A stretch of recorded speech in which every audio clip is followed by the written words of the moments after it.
is America. Don't catch you slipping now. Don't catch you slipping now. Look what I'm whipping now. Hey everybody, welcome back to another episode of the Padcost. Now before we get into today's discussion, we have an ad read to do. So this episode is very happily sponsored by the Church of Scientology. Thanks, Tom Cruise. Now anyway, I am your co-host Griffin Deck, and today I'm joined by my other co-host... Owen Regan. And so today, as I said, we'll be discussing racism. We're going to be doing this in the form of a discussion of two books we recently read dealing with the issue. My book being Monster, written by Walter Dean Myers, right here. And my book is Man in the High Castle by Philip K. Dick. That's his name. And yes, we're going to be discussing books, discussing the themes of the book, and just some interesting concepts we got out of it. I'm going to be focusing mostly on the concept of how race is portrayed in the media and how racism is in the media. And I don't know, what was your...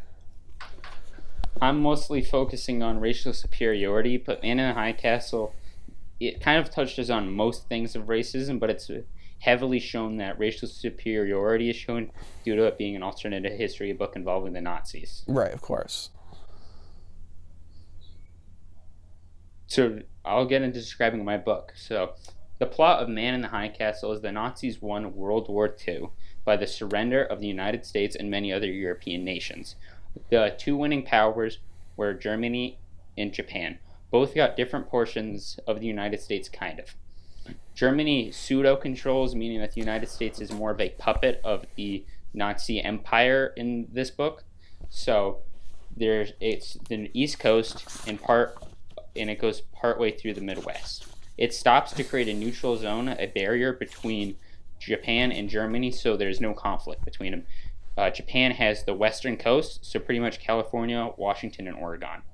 And it's not really touched on in the book that much, but many European nations like England remain free from control of these powers for whatever reason. Would you like to describe your book now? Yeah, so Monster is basically about this boy named Steve Harmon. And when the book, when it begins, Steve is in jail.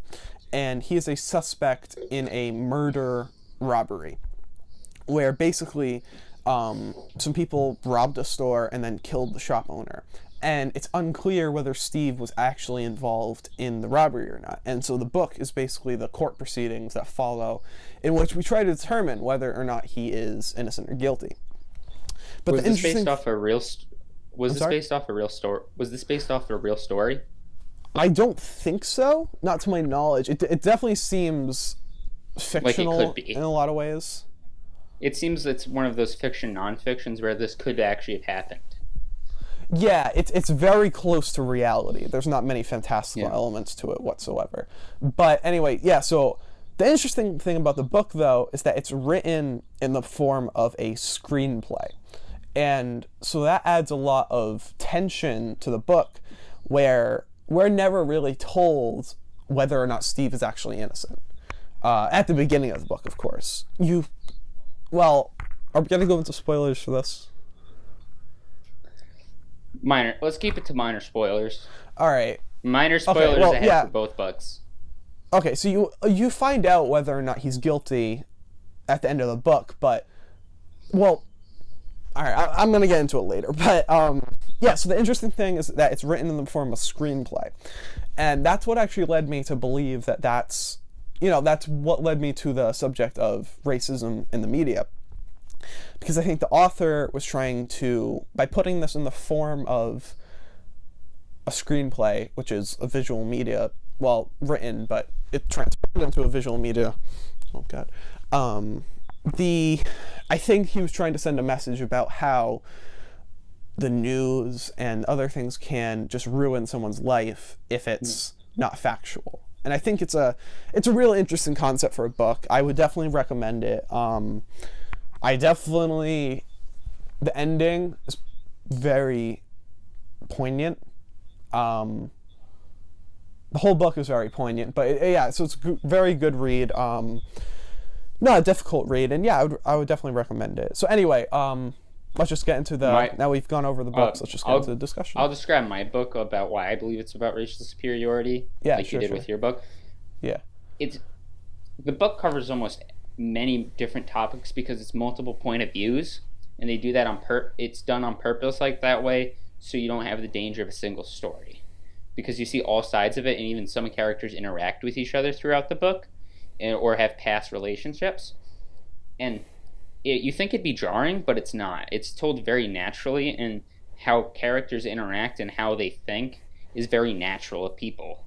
For example, one of the characters, before he lived in the United States before it was conquered, he does not like his Japanese overlords, I guess, or government. He does not like it at all compared to how he lived in the United States. He's called them racial slurs. I have quotes about that I'll discuss later, and he really dislikes them because it completely changed his way of life. And other characters' point of views, they're mostly on the West Coast and neutral zone throughout the book, but they do travel to the eastern United States. But you can really see the racial superiority when you're talking about Frank Frick, who is a Jew living in Japan, living in the Japanese-controlled West Coast, who is hiding. You can totally see that from his point of view, and from the point of view of his ex-wife Julia in the Free States. I believe I have a quote about it, but there's massive parts of racial superiority in her part of the story. And I think I have a quote about it, but Jews are actually get surgery to appear more Aryan to hide from it. And that's really interesting in the book. Yeah, of course. My book's weird. It is science fiction. It does have science fiction elements, quite a lot of it. There's spaceships. The Nazis are conquering Mars. That'll lead into a different point later, but you can definitely see tons of themes throughout it. Sure, yeah. So, you look at these two books and you say, it's not a very big similarities. There's not many big similarities between them, but I think there are a few ones that don't really pop to mind right away. The biggest is definitely racism, because even in the media, no matter how the media is portrayed, there will be a bias. And in your book relies very heavily on race, about the character, and probably why he was being guilty because if he was black. But in my 100%. In my book, you can see that Jews are completed treated differently. Japanese in the West Coast are held to a much higher standard than the whites. You can see that, and I think that's the biggest crossover, and that their real life effects on people both are pretty much identical. So the book, so the main character is an African American boy. I believe he's 16 years old, and he's in just a normal prison. Is he is it taking place in the South of the United States? No, it's taking place in New York. All right. And so I think one of the most poignant parts to me is there's a scene in which witnesses are testifying, of course, and a juror who's, I'm not sure if it directly says that he's white, but it's definitely implied that he's white. What time period is this, by the way? I'm sorry? What time period is this? It's modern times. It's not any, it's supposed to be a very modern book. But so the juror looks at this, at the witness, the defendant Steve, and the way it's described is that he's staring right through him. So getting to the title of the book, he's staring at him like he's a monster. And that word comes up when one of the what's the jurors? Not defendant. No, the opposite of defendant. Prosecutor. Yeah, thank you. One of the prosecutors calls Steve a monster.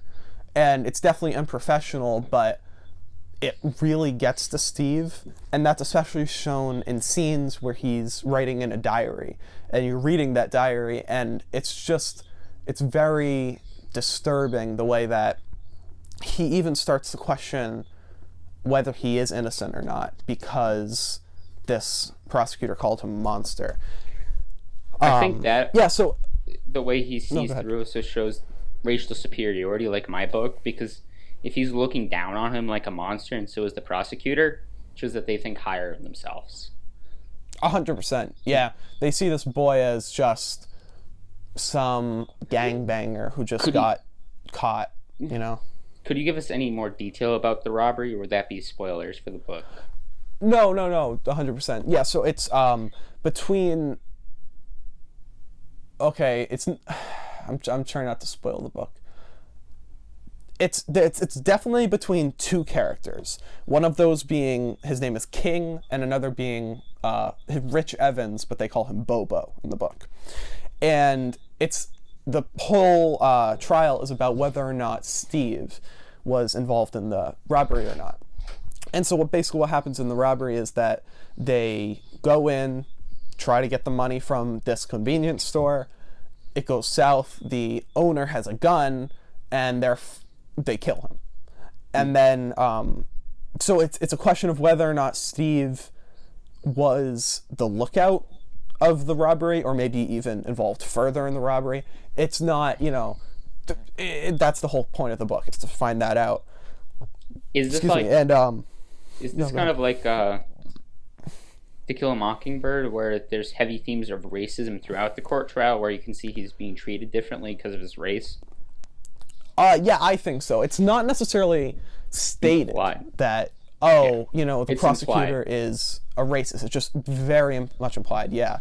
And that's something really interesting. The neighborhood which it takes place in is predominantly a black neighborhood, but a lot of the jurors, since you're trying to find someone who isn't involved, are taken from, any place. So some of them are white, some of them are black. It doesn't matter. And that's where a lot of the racism comes, is from the jurors, from the prosecutors, trying to pin it on this poor boy who is just absolutely suffering in prison. And I think it speaks a lot to what actual people are going through. Like I said, it is a work of fiction, but it's very much rooted in reality. There's real people going through stuff like this, and that's where a lot of the emotions come in to the book. It's very interesting. So I had a question about your book. Yes. Are there any scenes or even, just instances where the racial superiority is really, really shown? Oh, I have a perfect quote right here. So this is between when Frank Frick gets arrested. It is minor spoiler. It's a big spoiler for the end of the book, but I feel it needs to be discussed. So, Frank. Sure. The quote is, "I am an American," Frank said. "You're a Jew," the cop said. That, on page 206, that heavily implies that he's differently. And keep in mind, he's in the West Coast, controlled by the Japanese. So this is 15 years after World War II. And this also speaks miles for the character Frank Frick, because his sister, who also was a Jewish, the sister and her daughter were both killed. So you really can see that even though he is a Jew, but he is completely adopted to the Japanese culture and appearing as not a Jewish practitioner of Judaism, he is still treated differently. And also too, the way I pictured is the cop saying it very demeaningly too, as it meant to be an insult. And yeah, the worst part about it too for Frank is that he had this nice build up where he seems definitely by far one of the most human characters in the book, that someone's the most you could relate to. The first time you see Frank in the book, he's late to work. He just lost his job due to being late. He's messed up still from his divorce with his wife Julia. So he really speaks miles, especially to someone like me, who my parents went through a divorce, and knowing that when you go through it, a lot of things suffer. Yeah. But he also appears very realistic too, in the sense of that nothing seems like it was written just to do for a book. For example, he starts making counterfeit artifacts from the United States for a person who sells United States artifacts, and that's something that happens in real life because he's trying to get ahead, just like many people are. Bum, bum, ba-da, bum, bum, ba-da. Ooh, ooh, ooh, ooh, ooh, ooh, ooh, ooh, ooh, ooh, ooh, ooh. It's more. It's more subtle, is what it is. Alright, so you're gonna have to say whatever you just said over again. Sorry about that. Okay. I had some. My dad was playing some music a little too loud. Yeah. So anyway, that was a long time between cuts, so I'm not really sure what we were talking about there. But we are now going to talk. I'm going to just talk a little bit more about Monster and how I want to tie it back into that theme of racism in the media. So I think it's really interesting because the book is divided into two types of writing: the screenplay and then Steve's journal. And if you read just the screenplay of it, it's a very different read than the journal. And I think what Walter Dean Myers was trying to say by having those two perspectives being so different is that he was trying to make a point about how just what you're seeing on, say, the screen or the just fall. What just happened? All this stuff literally just fell off the table. I'm going to keep going. This isn't getting cut. So, yeah, I think Walter Dean Myers was trying to make a point about how racism in the media is, how it's portrayed, how it portrays something that happened, and how something really happened, and how those two sides don't really, how they don't really react. I think something like news stations today is a great example of that. Ooh, ooh, ooh. Ooh, ooh, ooh. So, I'm your host, Griffin, and I read the book Monster by Walter Dean Myers. I'm your second host, Owen, and I read Man in the High Castle by... I forget his name right now. Hold on. Just... Do you want to look it up? And I think that Monster is a really good example of this for a variety of reasons that I'll be touching upon in this podcast. So as I was saying, it's reflective of how the media is today, where you have someone like CNN absolutely loving Hillary Clinton and hating Donald Trump. And then you have something like Fox News, which is the exact opposite, absolutely hating Hillary Clinton and absolutely loving Donald Trump. And the point I'm trying to make here is that if you watch either of those stations, you're going to get some bias. You're going to get some left bias, you're going to get some right bias. You're not necessarily going to get a perfect story on either side, depending on what kind of politics you agree with. And I think the book Monster, that's almost exactly the same. If you just read in the journal, it's going to seem like Steve's a lot more innocent than if you just read the screenplay. Because the screenplay is basically just the court. And the whole point of the court is to make Steve seem very much not innocent. And, that's what I'm saying. So that's a really, really interesting and a very interesting point that Walter Dean Myers was making there. I think the news also relates back heavily to the single story theme we've talked a lot about. Yeah, exactly. In English, of that. It even can be shown with my topic, racial superiority. If you look at events such as the Charleston riots, certain news stations were covering that a lot more heavily than others. And you can kind of see, I don't want to say like a racial bias or anything against the news stations, but you can definitely see that different news stations are prioritizing different topics. I remember and how it was also framed too, depending on each different news station. Some news stations just simply said all the facts are unknown, so we don't quite know who started it. Other news stations were blaming it on one side and other sides. Some people are blaming it on the neo-Nazis. Some people are blaming it on the people who opposed the neo-Nazis. The Antifa. Antifa did. Yeah, Antifa. And you can really see there the bias of it. And if you only watch one news station, which a lot of people do, you run into the danger of a single story. And that's one thing that both our books actually don't have. Both our books don't really have a single story. both cover Yeah. for multiple point of views, and you have 2 points of view. So we don't have a single story, but multiple stories also run the issue of what's true and what's not true. Because as I'm sure there's parts in your book that contradict each other perfectly. 100%. There's the journal entries. Steve will write something and then they'll go on record and say something completely different.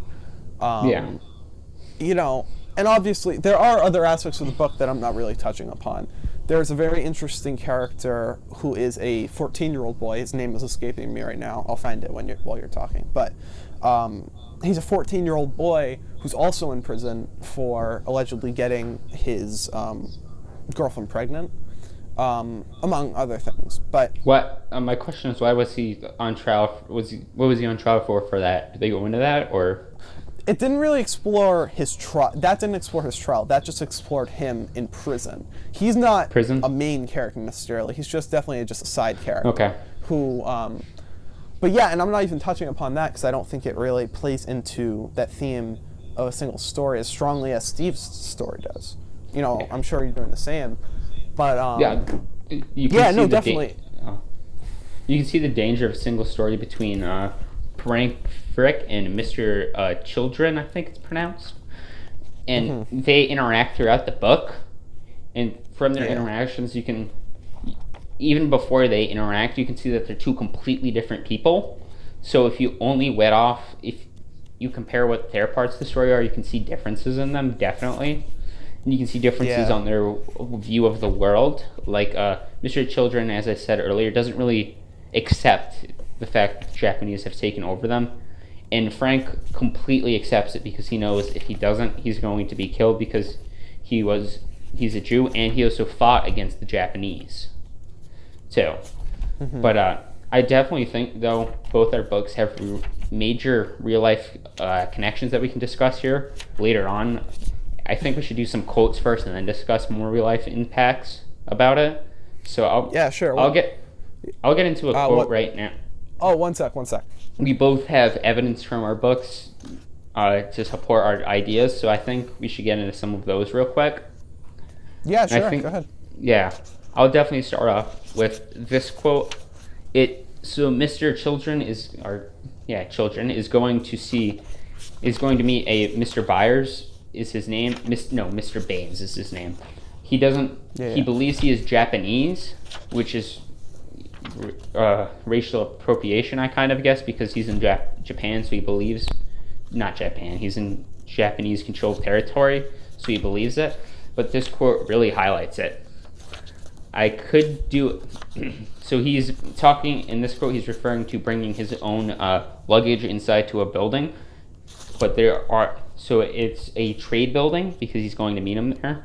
So there's black slaves around. There is slavery in the book. It's touched on, but not as heavily as other books. So the quote reads, "I could do it," he thought, "if there weren't those damn black slaves lurking around. I could endure those above me seeing it in their scorn. After all, they scorn me and humiliate me every day. But to have those be heathen see me, to feel their contempt. Like this chink pedaling away ahead of me." On page 23, you can definitely see it, especially when he uses a racial slur to tell about the person pedaling him on a pedal cart, and the way that he curses out the slaves really shows that he thinks he's better than everyone, and that he wishes he could kind of stick it to the Japanese and say he doesn't want to follow their rules if it wasn't for everything else in his environment.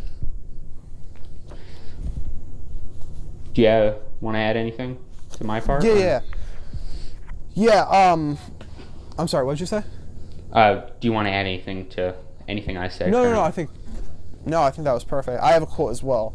So, this is right after Bobo, who is 100%, it's confirmed, he admits that he's part of the crime. He's just testified against the King character, who is the character who allegedly had Steve help him out. And the quote reads, this is right after that. Cut to medium shot of jurors from Steve's point of view. One juror, a middle-aged man, looks directly toward the camera for a long time. The camera then moves away as if Steve has turned away from the accusing stare. That was the point I'd made up earlier about how one of the jurors had like looked through Steve. And yeah, no, so that was just that quote I was talking about before, but it's... I have a quick question. Is it ever shown that this juror is white or a different race than... I forget his name now, but... Steve. Well, yeah, so in that quote, no. It's not directly stated, but it is stated that a lot of the jurors... Well, it's not... It's implied, I'll say, that a lot of the jurors are not black, as Steve is. That a lot of them are white. And that's what I think really... Well, I mean, builds racism, you know what I mean? I think as much as the jury is trying to appear non-biased, some of the descriptions of the character who died, Mr. Petrichor... No, excuse me, I'm sorry. But anyway, so the man who died, Mr. Nesbitt, a lot of the descriptions of his killing are very descriptive and very violent. And as much as the jury tries to stay unbiased, at points they just cannot and look at Steve, like said there, or blame Steve without necessarily coming out and saying it just because he's black and he's an easy target to pin the murder on. So this really resonates in today's political environment. Even 30 years ago with the trial of O.J. Simpson, they had a very difficult time finding unbiased jurors, and even when the final verdict came out that he was not guilty, people still are talking about it to this day, that he might have or might not have been guilty. I'm not going to make a stand there today, but they're still talking about it to this day, and it really resonates that racism is such a prevalent top issue in our society that I don't think we'll ever be able to overcome completely. I think it has definitely gotten... I think you can agree that over time it keeps getting smaller and smaller over time as we keep working on it, but it's never going to go away. Yeah. Well, no, I think something, that relates a little more to your book is the prevalence of hate groups coming back up around this time, the time that we're recording this. And I'm not going to say it's because one reason or another, but just at the time of this recording, a lot of hate groups. I think it's definitely more due to tensions right now, and that we're at such we're at such a turning point, as we've seen throughout history. At major turning points in history, there are always upheavals that are faced. A perfect example is immediately after World War II, which is a major turning point in Europe. They had a lot of hardships and the rise of the Nazi Party. Because people after World War I, people were very hopeful for the future. Just kind of like in our generation here, we're very hopeful for the future. And I think it's also to a resurgence in these groups because of the atmosphere that has been created of very politically correctness, and these hate groups are feeling that they're not being heard anymore. And part of it probably too is how they know that no matter what they do, they'll end up on the news most likely. Because think about it, anytime there is many peaceful protests, especially now, have become more of riots. I'll use air quotes there because of but they are more controlled usually into a single area. But I'm still listening. I'm still listening though. I definitely believe that's more because of media coverage and how people realize that if they keep spreading this hateful message and they end up on the news and keep spreading it and people keep talking about it, they'll remain relevant. Like the Westboro Baptist Church, their whole goal, and you can even see it without, it's not, they never state it, but it's heavily implied that their whole goal is to get a reaction from the public to end up on the news to stay relevant still. Yeah, and I think that's, something really sick that's going on. I think also, as you touched on tensions before, I think, in today's society, and obviously the society is built in our books, it's very difficult, there's such a political divide between the two groups, the left and the right. They agree on basically no issues, and so when one side says something that the other side finds very offensive or wrong, or it's just a huge tensions. Everyone's always angry about something, no matter what side they're on. I don't know if it's more of anger. I think it's more of that they feel like they can't talk about it or say something because of the political correctness in the world. It's some people very much hate it and dislike it because it's a complete change of their lifestyle, right, especially to older generations. And as you see, in a lot of these cases where hate groups are coming back, it's a lot of people from older generations, and if it's younger people, it's people who are right around our ages who their parents have had such a huge impact on their lives. You can even see this in different movements, such as the anti-vax movement, that children just believe their parents very heavily. And that...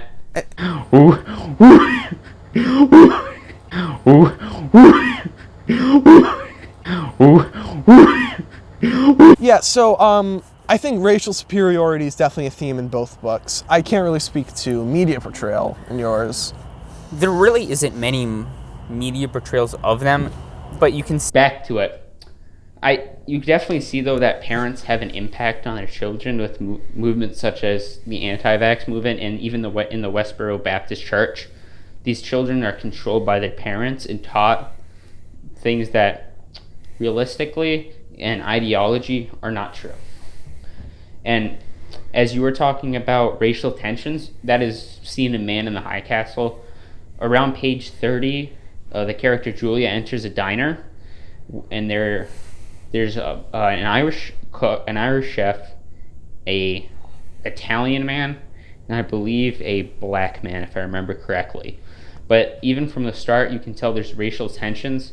And Julia, when one of the Italian man is commenting on her body, kind of catcalling her, she talks about how didn't Italy win the war, which is a hot spot for this man because Italy did not win the war in this case. And that's such a hot spot for him that he flares up and has to be calmed down by the chef. And you can even see racial tensions just with this short little quote.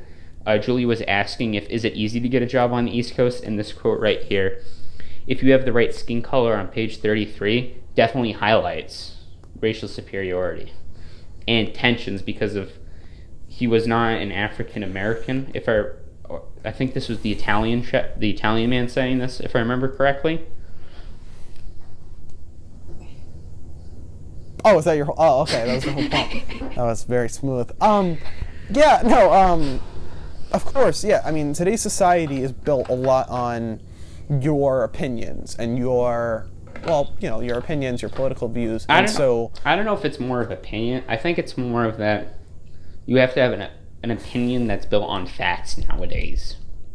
Because I don't agree with that, because I think you see, like you mentioned, the anti-vax movement, something like that. That's just so ridiculously untrue. But notice immediately, though, they're immediately discounted because they don't have facts. So are even flat earthers.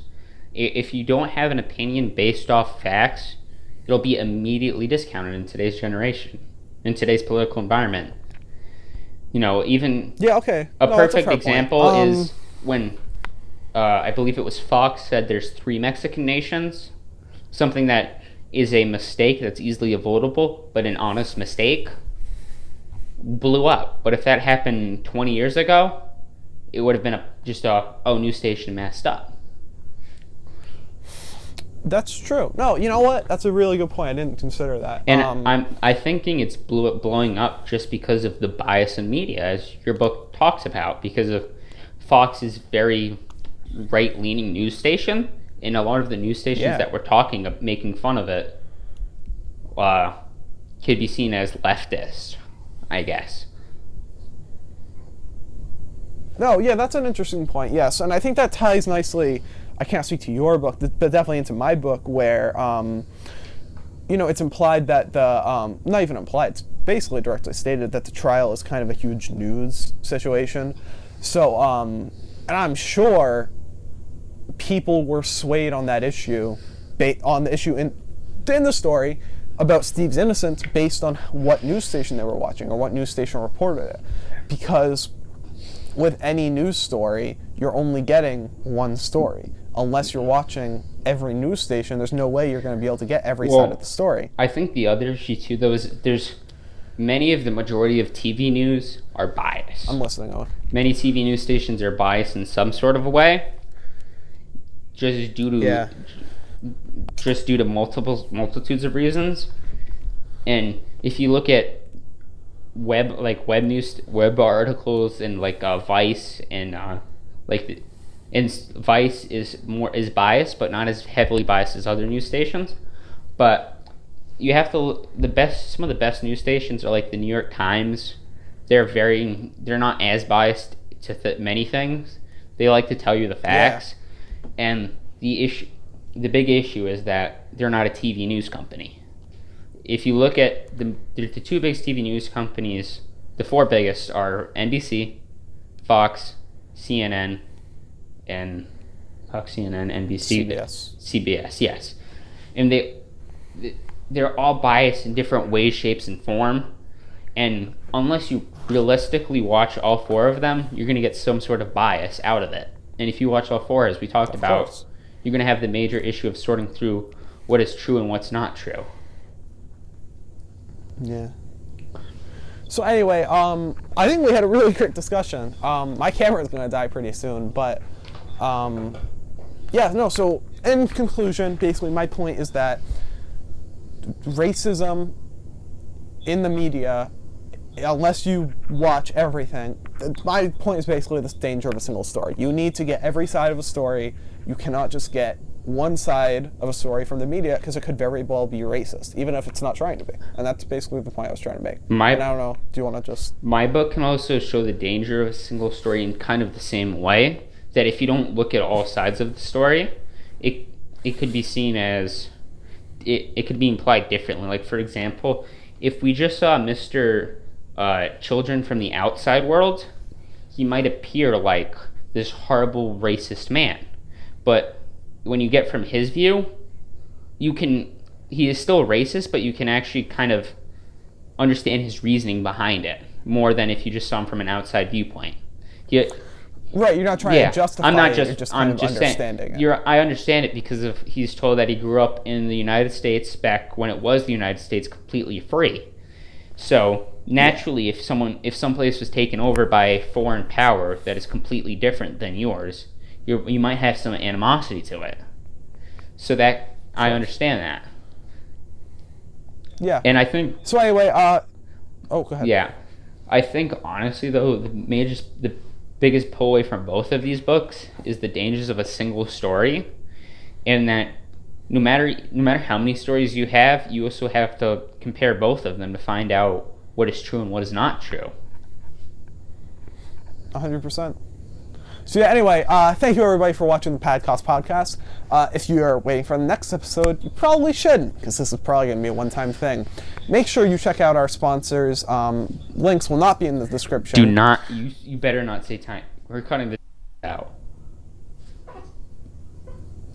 That's not getting cut out. So anyway, thank you very much for watching. We'll see you never. And that's about it. Never gonna write again. Guilty pencils got no grammar. Though it's easy to pretend, I know you're not a fool. Should've known better than to use it and waste the lesson I've been given. So I'm never gonna write again the way I wrote with you.